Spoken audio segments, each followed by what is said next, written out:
Olá pessoal, primeiramente bom dia, boa tarde ou boa noite, a depender do horário em que você está vendo esse vídeo. Eu sou o Carlos Eduardo e eu sou estudante de medicina da UFMG e primeiramente eu criei esse canal para explicar de forma simples a anatomia de forma clara, aplicada à prática médica, e aqui eu vou compartilhar o que eu estudo na graduação, organizando os conteúdos para ajudar outros estudantes, sejam na área da saúde ou apenas que tenham curiosidade em saber mais sobre essa fascinante matéria. E também para reforçar, claro, os meus próprios aprendizados. Então, seja bem-vindo e vamos começar aqui a entender, primeiramente, o que é anatomia. Aqui nesse vídeo, nós vamos estudar o que é anatomia, qual a importância da anatomia, em específico, e a história da anatomia, que eu posso garantir, é digna de cinema. Uma pergunta bem clara para iniciarmos. Vocês já se perguntaram, como nós sabemos onde estão as artérias, nervos e órgãos dentro do nosso corpo? A anatomia é a ciência fundamental que nos permite compreender a estrutura e a organização do nosso corpo. Logo, como o próprio nome já explica, já fala, a anatomia, ela é dividida em ana e tomia. Ana significa em partes. Tomia vem em corte, se refere a cortes. Então, anatomia é cortes em partes. É uma estrutura organizada em partes para compreender um todo. Ou seja, ela, assim, seria como se fosse a geografia de qualquer ciência. Ela é um mapa do nosso corpo. Ela estuda a forma e a estrutura do corpo humano. Ela descreve os ossos, músculos, órgãos, vasos, nervos e principalmente como tudo se organiza e se relaciona. Podemos dividir a anatomia em duas grandes áreas hoje em dia. A anatomia macroscópica, que é a que predominou por milênios de ano, que é o que nós conseguimos ver a olho nu, e a anatomia microscópica, que é a que surgiu depois do microscópio, como o próprio nome já fala, onde ela nos permite estudar tecidos e células, em específico, como por exemplo, histologia, que é uma disciplina, que é uma área da saúde fundamental que surgiu por meio do microscópio, que surgiu por meio disso, que é a anatomia microscópica. Então, histologia, em essência, é uma anatomia, só que é anatomia microscópica. Ou seja, é a anatomia mais moderna, podemos dizer até. Vamos aqui, prosseguindo. Nós entendemos o significado de anatomia e a importância dela. Ora, a anatomia, se ela é o mapa do nosso corpo, ela podemos definir que ela também é a base da medicina clínica e cirúrgica. Sem ela, não há prática médica segura. Entender ela vai nos possibilitar, por exemplo, em cirurgias. Em cada corte, ele é planejado para evitar estruturas vitais. Vamos imaginar um médico, um cirurgião, fazendo uma cirurgia na região do trígono femoral. Ele deve compreender com grande clareza e detalhamento as estruturas que estão passando naquela região para evitar um acidente. Imagina se um médico, por descuido, ele atinge a região ali, no caso, ele atinge a artéria femoral. Ora, se ele atingir a artéria femoral, pode dar um problema. Ela é uma das principais artérias, ela é a principal artéria que irriga o membro inferior. Então, compreender a anatomia em seus detalhes, eles possibilitam uma prática médica mais segura. E dessa forma, nós vamos para a história da anatomia, que é digna de cinema. Antigamente, a anatomia ela foi descrita pelos povos antigos. Nós temos registro da anatomia há mais de 3.000 anos antes de Cristo, pelos povos egípcios, que já observaram o corpo, mas, um grande detalhe, por motivos religiosos e culturais, a dissecação humana era limitada. Muito conhecimento vinha de observação externa. Até que, na época de Hipócrates e Aristóteles, deram passos importantes organizando o pensamento médico, mas ainda com pouca dissecação humana, até um ponto em que chega a era de Galeno.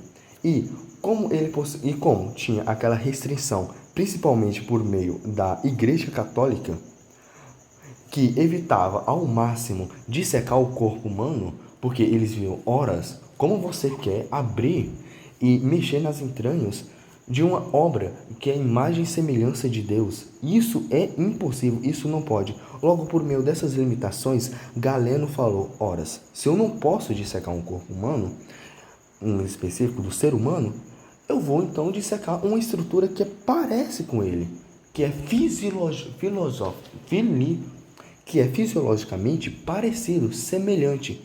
Logo, ele começou a estudar, ali no caso, principalmente animais, principalmente ali no caso os primatas, como macacos e chimpanzés, para analisar suas estruturas, e por meio delas ele falou, olha, se por exemplo um chimpanzé ele tem um coração com uma determinada estrutura, um coração mais ou menos dessa forma, desse jeito, nesse posicionamento, muito possivelmente o ser humano, por ser parecido estruturalmente com ele, deve ter também. Ele começou a fazer por meio disso. O Galeno ele começou a fazer essas afirmações por meio desses experimentos que ele fazia com animais, onde ele utilizava até porcos para fazer essas semelhanças. Só que chegou um momento em que falou, não, isso não pode ser. Chegou uma pessoa, falou, Andrés Vesalius, falou, isso é impossível. Nós não podemos estudar, nós não podemos comparar um macaco com um ser humano e dizer que o que tem no macaco vai ter no ser humano, porque isso não é necessariamente verdade. Até que um ponto chega, Aristóteles mesmo acreditava, naquela época acreditava, que o coração ele tinha 3 cavidades. Uma coisa que nós hoje em dia já sabemos que é total errôneo, pois o coração possui 4 cavidades, 2 átrios e 2 ventrículos. Essa época de Galeno, ela se perpetuou por mais de 1000 anos. Aproximadamente mais de 12 séculos se passaram até que Andrés Vesalius tomasse a iniciativa e questionasse esses métodos. Ele revolucionou tudo, defendendo a dissecação humana e corrigindo erros históricos. Nós temos aqui Galeno, que uma lição importante que nós obtemos por meio de Galeno é que o conhecimento sem observar diretamente o corpo humano gera erros que podem durar séculos, como no caso dele, que duraram mais de 12 séculos, onde estudos apontam que podem ter sido há mais de 1600 anos. Erros que eram facilmente corrigidos se houvesse a dissecação humana. Dessa forma, nós vamos ter que, por meio da obra que foi divulgada em 1543, Der Humanis Corporis Fabricus, ele corrigiu inúmeros erros de Galeno, onde estudos apontam que foi mais de 200 erros que ele possibilitou corrigir. Ele estabeleceu novos padrões para o estudo anatômico baseado em observação direta. Ou seja, por método científico, Vesalius introduziu o princípio de que o conhecimento médico deve vir de observação direta, não apenas da autoridade de textos antigos. Porque na época de Galeno, antes de Andrés Vesalius, nós tínhamos que, normalmente, a medicina em si, ela era basicamente, nós tínhamos uma pessoa da igreja mesmo, começava a ler os textos, os livros de Galeno, falando, tal estrutura tem isso, tal artéria passa por determinada região e tudo, e as pessoas iam só obtendo aquela informação sem questionamento, sem nada, e sem o estudo, sem observar na peça em si aquela estrutura bem ali. Não tinha isso. E nós vamos ter que hoje em dia, na era moderna, deixando um pouquinho mais para o final, nós temos ali microscópios, imagens 3D e tecnologia. A anatomia tornou-se precisa e essencial à prática médica. Mas retornando ao Andrés Vesalius, que ele é um anatomista belga, que ele revolucionou a medicina, que ele é conhecido hoje em dia como o pai da medicina moderna, pois o primeiro pai em si da medicina em específico é o Hipócrates, até que tem o juramento depois, agora o juramento de Hipócrates no caso, onde nós vamos ter que o Andrés Vesalius, ele ali no caso defendeu a prática de dissecação humana sistemática, confrontando diretamente os erros perpetuados por séculos. Logo, o Renascimento marcou a transição da anatomia de uma disciplina baseada em tradições para uma ciência verdadeiramente empírica e observacional. Nós vamos ter ali observação, uma consequência que ocorreu no período, ali no caso, de Andrés Versalhes, por meio da sua incorporação da utilização, ali no caso de cadáver, da dissecação sistemática. Nós vamos ter que, por meio dessa utilização de métodos agora que vai precisar de cadáveres para aprender medicina, tem que ser isso, começou-se ali por meio do século XVII ao século XX, ao século XIX, perdão, em específico, uma grande demanda por cadáveres, porque as universidades de medicina precisavam de cadáveres para explicar, ali no caso, cirurgias para explicar a estrutura, a anatomia em específico para os seus alunos. Só que tinha um grande problema. Os únicos corpos que poderiam ser utilizados, que o governo permitia, eram corpos de pessoas condenadas à morte, ao enforcamento, principalmente condenadas. Dessa forma, teve uma carência de corpos, porque não tinha uma demanda muito maior do que a oferta. Logo, precisou-se de cadáveres. Então, foi comum o surgimento de uma nova profissão, que foi os coletadores da morte, ou também chamado de ressurreicionistas. Eles eram pessoas, em específico, normalmente de origem humilde, mais pobres, pois era crime o que eles faziam. Eles pegavam cadáveres, pessoas que tinham morrido do próprio cemitério, e eles vendiam às universidades. Eles vendiam esses cadáveres às universidades para, no caso, fazer com que as universidades tivessem mais esses cadáveres. E as universidades compravam sem muito empecilhos, porque alguns critérios em específico que as universidades utilizavam para comprar os cadáveres era, se não fosse por morte violenta, o que eles analisavam por ser morte violenta? Se não tiver nenhum machucado, nenhum hematoma, eles falavam, muito possivelmente ele morreu então de morte natural. E eles compravam sem fazer muitos questionamentos nem nada. Onde era tão comum essa prática desses coletadores da morte, onde algumas pessoas, para tentar evitar, normalmente os parentes das pessoas que tinham acabado de morrer, eles ali no caso, eles colocavam faziam caixões de ferro, como grades mesmo, em específico, de ferro grosso, para que esses ladrões de corpos, vamos assim dizer, não roubassem esses corpos. Ou eles ali, no caso, normalmente, eles contratavam um vigia por um período de 7 a 15 dias, porque temos que considerar que, como é ali normalmente na região da Europa, é mais frio, então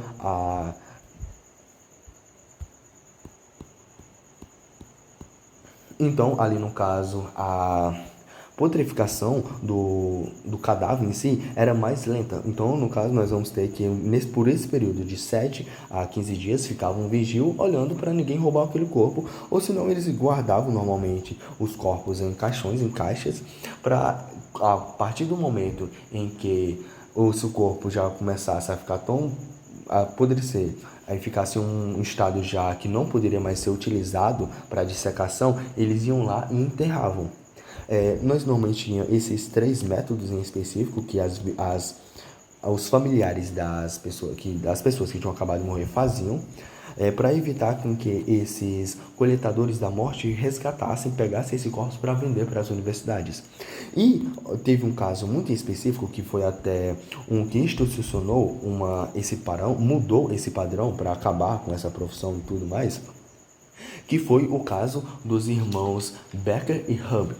Becker, no caso, Howard, os irmãos aqui, não os irmãos, é comum as pessoas utilizarem esse termo irmãos Beckers, porque eles têm uma origem, que eles são irlandeses, são dois irlandeses que fazem isso, mas eles não eram irmãos, as pessoas que eram esses 2 homens, Harry e Bucker. Perdão a pronúncia, mas Harry e Bucker, onde ali no caso, esses 2 indivíduos, como é que funciona essa história? Nós vamos ter que o Bucker, ele ali no caso, o Harry, ele ali no caso, ele é um irlandês que ele se muda ali para o Reino Unido e ele se casa com uma mulher que é uma viúva, e essa viúva, ela é dona de uma hospedagem, e nessa hospedagem, o Harry, ele basicamente assume essa hospedagem como dono, E ele começa a trabalhar lá normalmente, como se fosse um dono comum. Até que chega um momento em específico, onde o Burker, ele vai lá, ele está morando nessa hospedagem também, onde tem um homem, um senhor de idade que estava devendo o aluguel para o Harry.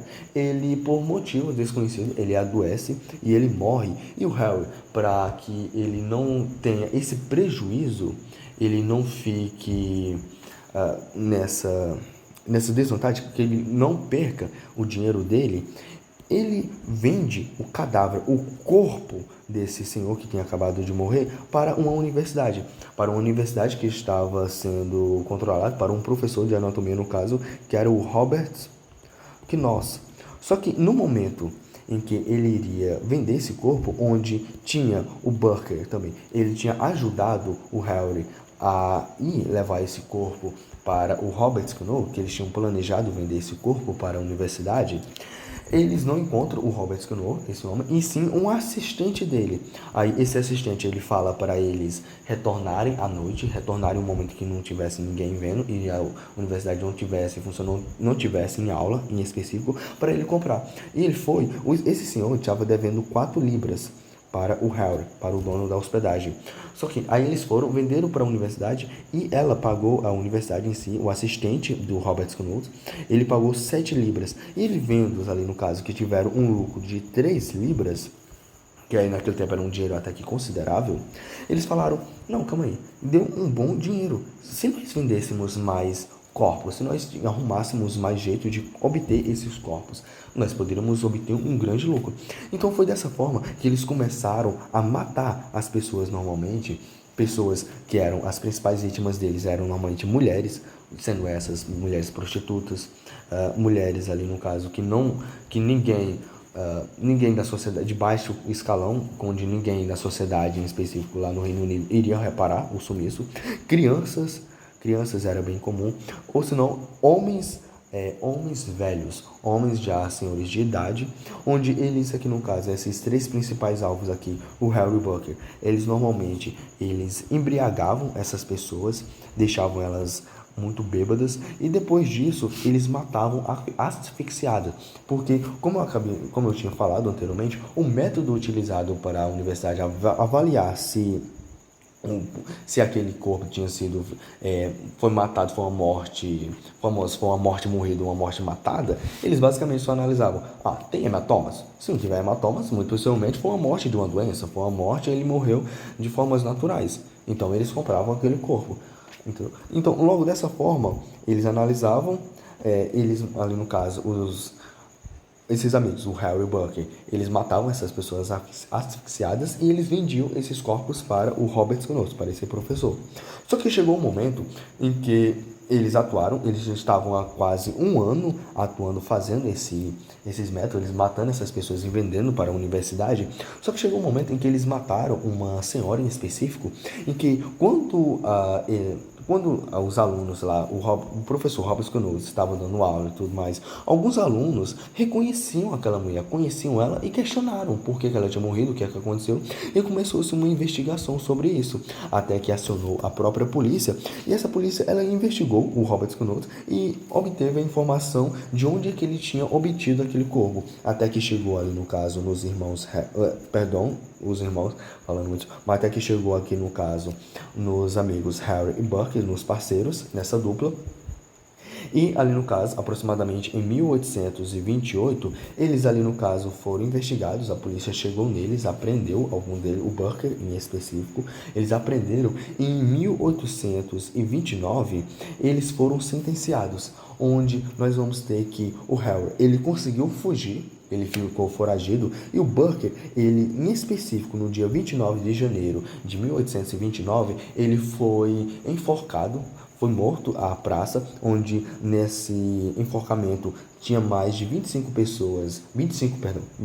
mil pessoas assistindo esse enforcamento, essa morte, e por ironia do destino, um juiz ele determinou que o corpo do Burke deveria ser utilizado para a dissecação, ele deveria ser dissecado ali no caso, a praça para ver, para estudantes de medicina e para todo o público observarem. Então, por ironia do destino, Burke ele acabou sendo o corpo sendo dissecado onde ele vendia corpos para ser dissecados, matava pessoas para vender para dissecação, uma grande ironia. E tem até um filme específico, que é eu não me lembro qual o nome específico deles, mas é os irmãos Buck Howard, se eu não me engano, mas tem um filme específico contando essa história que pode ser encontrado no próprio YouTube. Ok, e nós vamos ter basicamente isso, essa característica, onde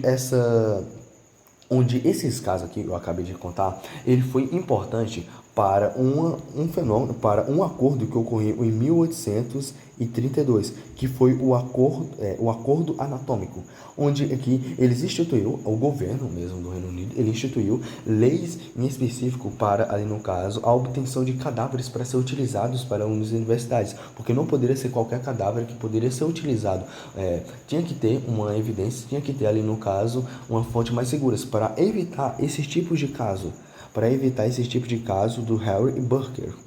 Ali no caso, onde nós vamos ter que eles instituíram que esses corpos ali no caso normalmente seriam os cadáveres que poderiam ser utilizados nas universidades, deveriam ser normalmente de pessoas indigentes, são pessoas ali no caso que elas são mendigos que acabaram morrendo na rua, ou são ali no caso pessoas que foram abandonadas, pessoas que morreram no hospital e não foi nenhum parente pegar eles, isso acabou acontecendo, ou também ali no caso pessoas de enforcamento também acabam continuando, ou seja, mas o que acontece nesse específico, esse marco dos Harry e Burke, nesse fenômeno, é que em 1832, por meio daquilo, eles permitiu uma legalização, uma fiscalização mais, uma instituição mais, controle sobre os corpos dos cadáveres, ou seja, uma legalização a mais sobre isso. Leis em específico, porque não poderia ser qualquer corpo, não poderia ser de qualquer forma a obtenção de cadáveres pelas universidades. Não era só pagando para obter um corpo, porque de onde surgiriam esses corpos?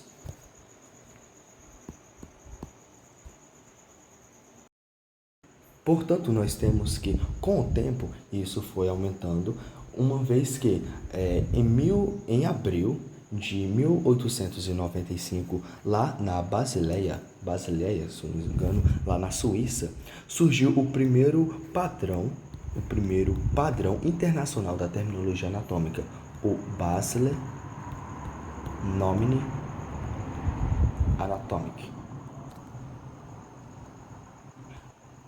também chamado de BNA,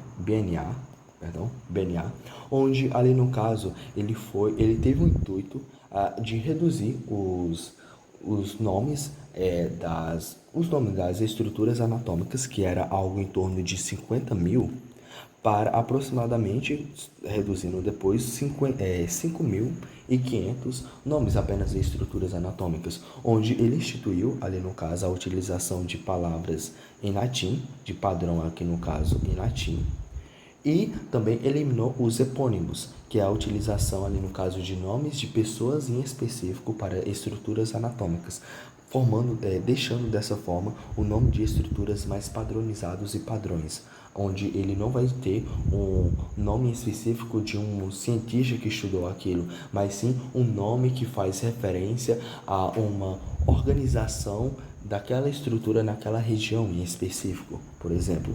Como, por exemplo, nós temos um nervo, que eu irei falar mais posteriormente, o intercosto braquial, onde ali no caso ele tem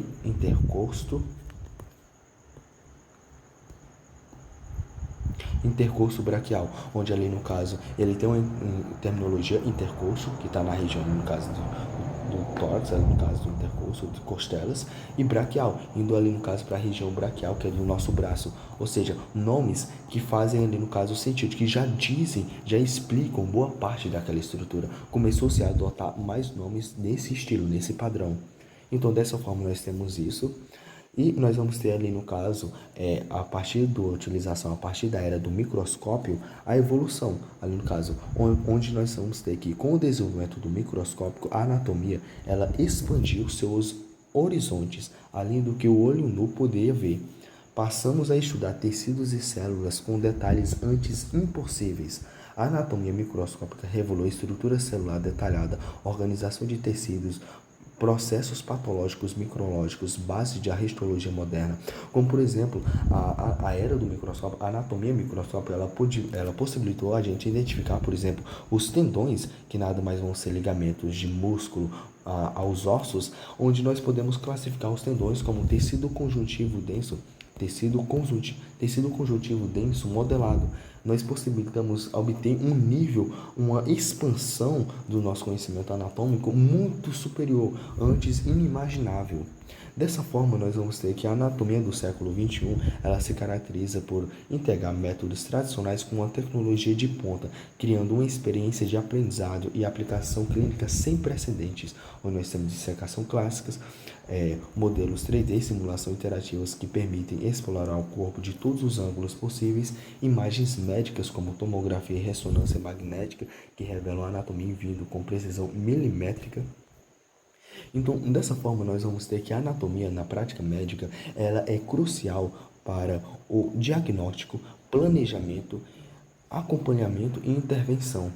Porque dessa forma nós vamos ter que em cirurgia, cada corte precisa ser planejado para evitar nervos importantes, vasos e órgãos. A anatomia não é apenas teórica, ela salva vidas diariamente nos hospitais e clínicas ao redor do mundo.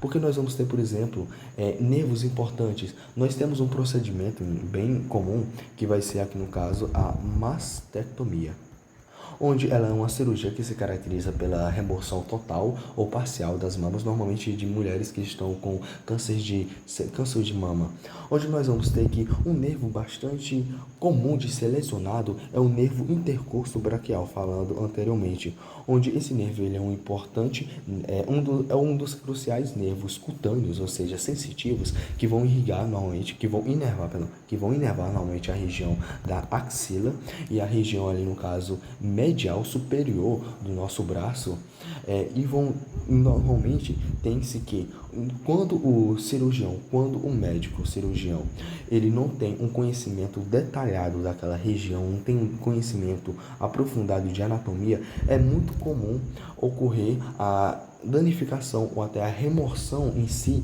desse nervo, possibilitando normalmente podendo resultar em uma famosa condição que é a síndrome dolorosa pós-mastectomia, onde nós vamos ter que, devido à lesão nesse nervo, nós vamos ter que normalmente as pessoas, as mulheres, as pacientes, elas vão sentir formigamento e até dores mesmo nessa região por um bom período após a cirurgia.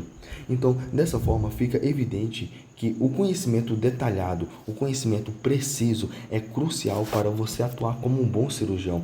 Então, a anatomia, ela é a base do corpo, ela é a base da clínica e da cirúrgica. Logo, conhecê-la com profundo exígimo, com profundo detalhamento é crucial para você se tornar um bom médico, um bom cirurgião, se assim for seu objetivo, para se tornar um excelente médico. Isso é crucial, é a base, é a base da clínica e da cirúrgica.